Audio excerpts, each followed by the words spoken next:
탄핵 폭주, 예산 폭주했을 때 우리가 어떤 대처를 했냐, 우리가 어떤 정책을 보여준 게 있냐, 전부 다 대통령한테 전가시키지 않아.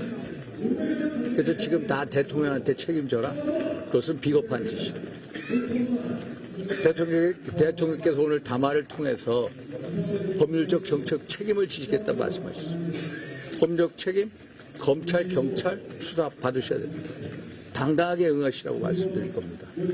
정책 책임을 지는 방법에 탄핵도 있고 하야도 있고 임기단축 개헌도 있고 거국내각 등 여러 가지가 있습니다. 탄핵이 유일한 정책 책임을 지는 방법은 아니다라는 겁니다.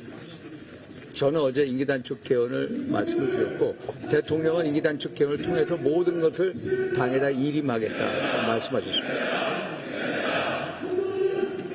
사실 대통령 탄핵은 박근혜 대통령 탄핵 사례에서 보듯이 대한민국 체제 탄핵과 붕괴로 이어집니다.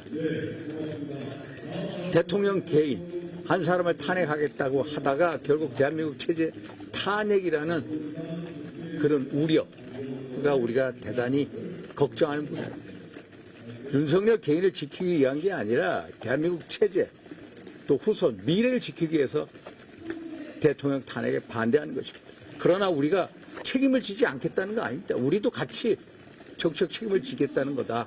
그래서 임기단축 개헌 등 국정쇄신 방향 등 여러 가지 국민의 뜻을 헤아려서 우리가 다 제시를 하겠다라는 말씀을 드립니다. 탄핵을 하든 안 하든 우리가 통일된 대우로 가야 된다라고 말씀을 드렸습니다. 죽든 살든 하나가 돼서 가야 된다.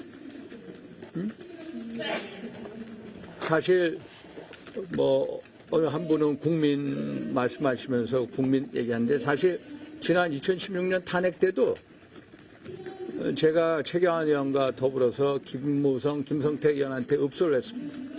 그때 김무성 대표께서 야 국민의 89%가 탄핵을 찬성하는데 야 안 된다. 지금 김무성 대표의 입장이 뭡니까?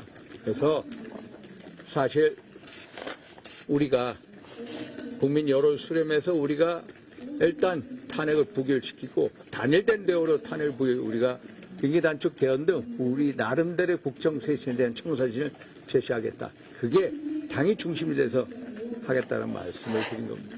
그리고 오늘 우리가 통일된 의원들의 입장문 대국민 성명서가 나와야 된다. 이런 말씀을 드렸습니다. 됐죠? 의원님, 근데 위헌적 개헌이라고 하면서 탄핵은 안 된다고 하면 국민적 비판이 있을 수도 있는데. 국민적 비판이 있는 거 압니다. 예를 들어서 2016년 탄핵된 국민적 비판 없었나요? 전 그때도 탄핵 반대했습니다. 지금도 탄핵 반대합니다. 그러나 정책 책임은 지겠습니다. 그래서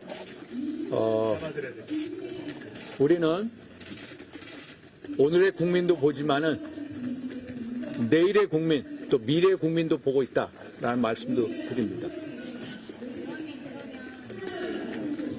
직무정지 하고 나서 기간 동안 직무정지 이거는 어제 한동훈 대표의 어떤 개인 의견이었고 그걸 가지고 어떤 우리 기존의 당론을 바꾸지 못했습니다. 됐죠? 대통령직을 우선 수행하셔야 된다고. 어? 대통령으로서의 권한을 지금 우리가 얘기한 거 한번 보셔요. 유추 해석을 해보세요. 대통령직 수행해야죠. 아니 탄핵당하지 않는데 어떻게 대통령직이 정지가 됩니까? 그래서 우리가 통일된 대우를 가지고 대통령 탄핵을 반대한다. 당론으로 반대한다. 이런 말씀을 드립니다. 그러나 우리가 정책 책임을 진다. 이게 요지입니다. 됐죠? 아니, 김건희 특검법에 대한 당론은 그것도 당론으로 갈 겁니다. 반대 당론.